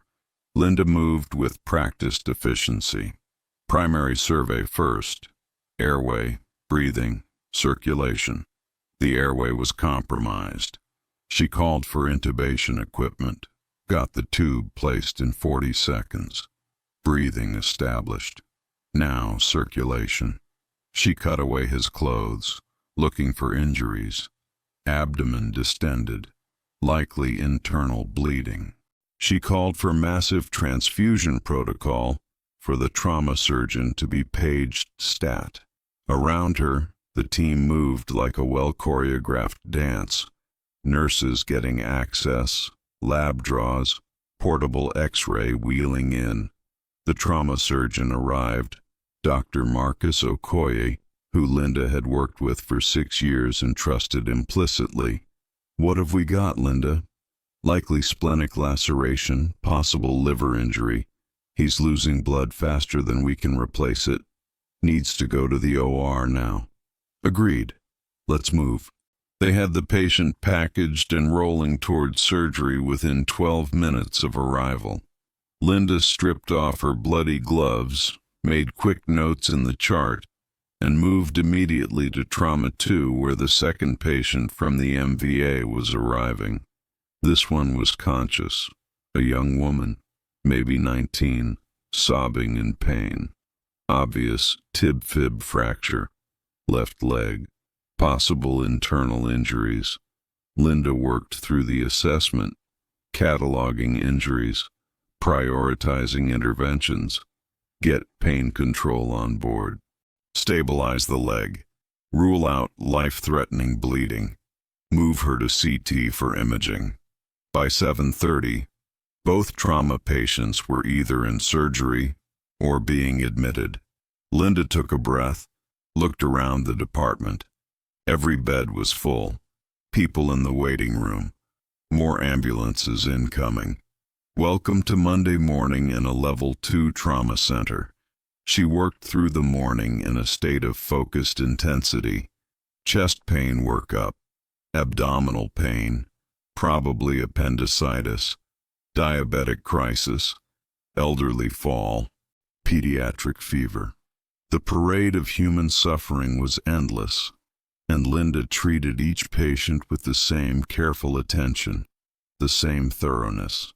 At noon, she took her first break, sat in the break room with a protein bar she didn't taste and coffee that had been sitting too long. Her hands were shaking slightly. Adrenaline come down, combined with too little sleep. She pressed them flat against her thighs until the tremor stopped. Rough morning? Linda looked up. Doctor? Patricia Chen stood in the doorway, holding her own coffee cup. Patricia was officially a VA psychiatrist, but she did consulting work at Valley Med once a week, and she'd been Linda's therapist for 3 years. The boundaries between their professional relationships were complicated, but they'd made it work. Just busy, Linda said. Patricia sat down across from her. I heard you went to your son's Bud-S graduation. News travels fast. Your boss mentioned it. Said you looked exhausted when you came in this morning. Patricia's gaze was steady, assessing without being intrusive. Want to talk about it? Linda took a sip of coffee. Not really. Fair enough, but you know where to find me if you change your mind. Patricia started to get up. Linda heard herself say, someone recognized me. Patricia sat back down. At the graduation, a SEAL commander. He saw my tattoo and recognized it. Linda's hands were shaking again. She set down her coffee cup before she spilled it. He saluted me, in front of Jake, in front of everyone. What did you do? I left. I ran away like a coward. You're not a coward, Linda. You're someone carrying trauma who got triggered. Same thing. No, it's not. Patricia leaned forward slightly. What happened after you left? Linda told her about the conversation with Commander Rodriguez, about breakfast with Jake, about the phone call from Dave Chen, the invitation to the SEAL Museum ceremony. Are you going to go? Patricia asked when she finished. No, absolutely not. Why not? Because I can't. Because standing up in front of people and talking about Ramadi would destroy me. Because I've worked too hard to put that life behind me. Have you? Put it behind you? Patricia's voice was gentle but relentless. Or have you just been running from it? Linda felt anger flare, hot and sudden. I have a life, a career. I've been functional for 18 years. Functional isn't the same as healed. I'm never going to be healed. That's not how this works. You're right. Healing from trauma doesn't mean the trauma disappears, but it does mean integrating it into your identity instead of keeping it locked in a box. Patricia paused. Doc Harrison isn't your past, Linda. She's part of who you are, and maybe it's time you stopped trying to kill her. Linda stood up abruptly. I need to get back to work. Linda, I have patients waiting. She left the break room before Patricia could say anything else. Went back to the controlled chaos of the ER where problems had solutions and pain could be treated with medication, and nobody asked her to face the things she'd spent 18 years avoiding. The afternoon passed in a blur. More traumas, more crises, more lives hanging in the balance that she could actually affect with her hands and her training and her experience. At 6 p.m., her shift ended. She finished her charting, gave report to the night nurse, and walked out into the Sacramento evening. The sun was setting, painting the sky in shades of orange and red that reminded her painfully of fire. Her phone buzzed, a text from Jake. "Hey Mom, I've been thinking about what you told me. I want to learn more about your time in the Navy. Can we talk this weekend?" Linda stared at the message. She could say no, could tell him she'd shared all she was willing to share, could rebuild the wall and go back to being just his mom, nothing more. She typed, "Come to Sacramento Saturday. I'll cook dinner. We can talk." Hit send before she could second-guess herself. Another text came through immediately after, this one from an unknown number. "This is Master Chief Chen. I know you said no to the ceremony, but I'm sending you the details anyway, just in case. You have 6 weeks to decide. The offer stands." Linda looked at the message for a long time. Then she saved Dave Chen's number in her contacts and drove home through the gathering dark, her head full of questions she couldn't answer and memories she couldn't escape. The week after Jake's graduation passed in a haze of 12-hour shifts and fractured sleep. Linda moved through her days with mechanical efficiency, treat patients, chart notes, go home, lie awake staring at the ceiling until exhaustion finally dragged her under. The nightmares came more frequently now, triggered by Dave Chen's phone call and the looming date of the museum ceremony she had no intention of attending. June 15th, still 5 weeks away. She repeated this to herself like a mantra. 5 weeks. Plenty of time. Not something she needed to think about now, except she thought about it constantly. On Wednesday, she made a mistake. Small, easily caught before it became dangerous, but a mistake nonetheless. She'd nearly given a patient with a documented penicillin allergy a dose of Augmentin. The pharmacy caught it, flagged it, and Linda had to fill out an incident report explaining how she'd missed the allergy alert in the patient's chart. "Everyone makes mistakes," Rita told her after reviewing the report. "That's why we have safety systems. No harm done." But Linda knew better. She didn't make medication errors. She was meticulous, triple-checking everything, precisely because she knew how quickly mistakes could turn fatal. The fact that she'd nearly given a potentially deadly medication meant her focus was slipping. She needed to get her head right. On Thursday, she scheduled an emergency session with Patricia. They met at the VA office in downtown Sacramento. Neutral ground, away from the hospital where their roles got complicated. "You look terrible," Patricia said without preamble when Linda walked in. "Thanks. I'm serious. When's the last time you slept more than 4 hours? Linda sat down on the familiar couch. Patricia's office was small but carefully designed to be calming. Soft lighting, muted colors, a white noise machine that masked sounds from the hallway. "I don't know. Saturday? That was 5 days ago, Linda. I'm fine." "You're not fine. You nearly made a medication error yesterday. Rita called me, asked if I thought you should take some time off." Linda's head snapped up. "She had no right. She's worried about you. I'm worried about you." Patricia sat down in her chair, notepad in lap, but not writing yet. "Talk to me about what's going on." "Nothing's going on. I'm just tired." "Is this about the museum ceremony?" Linda's jaw tightened.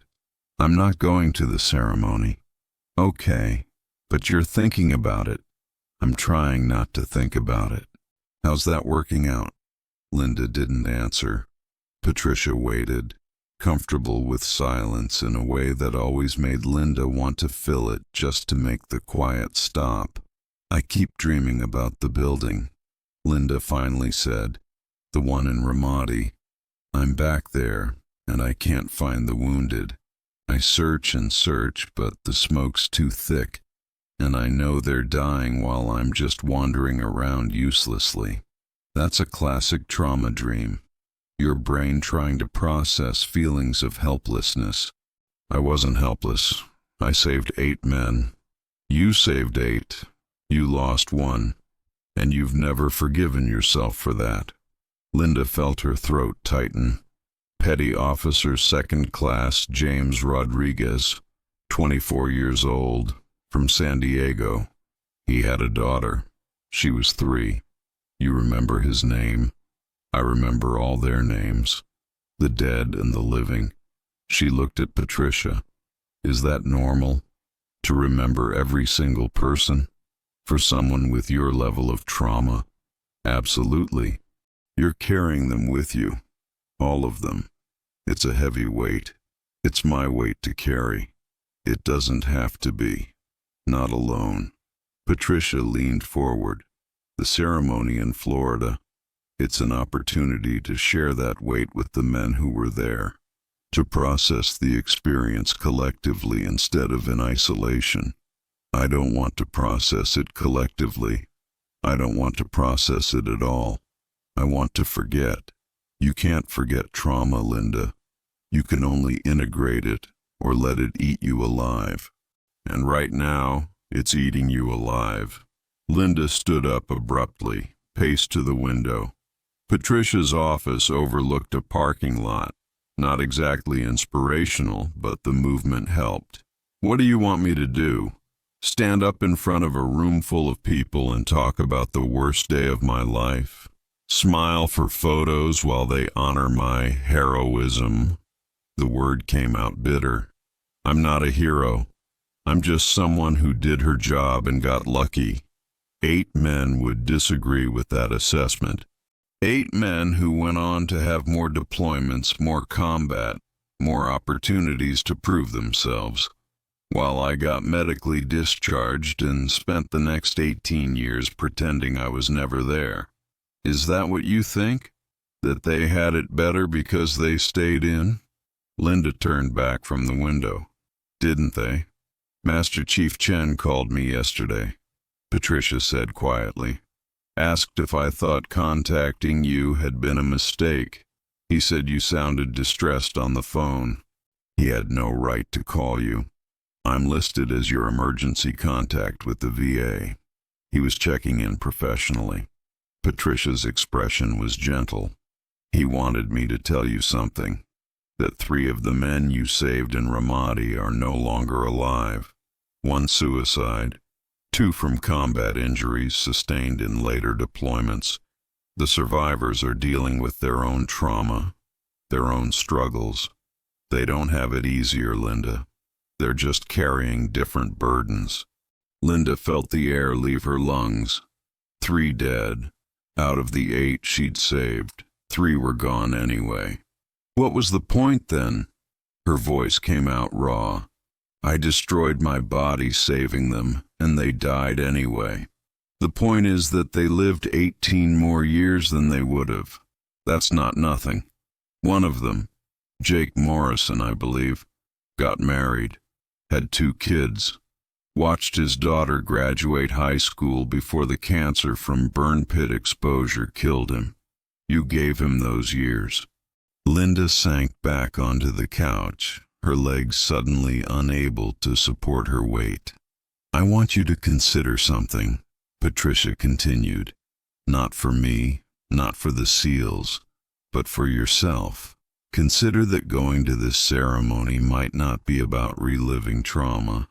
It might be about acknowledging that Doc Harrison existed, that she matters, that she doesn't need to be hidden away like something shameful. She's not shameful. She's just not who I am anymore.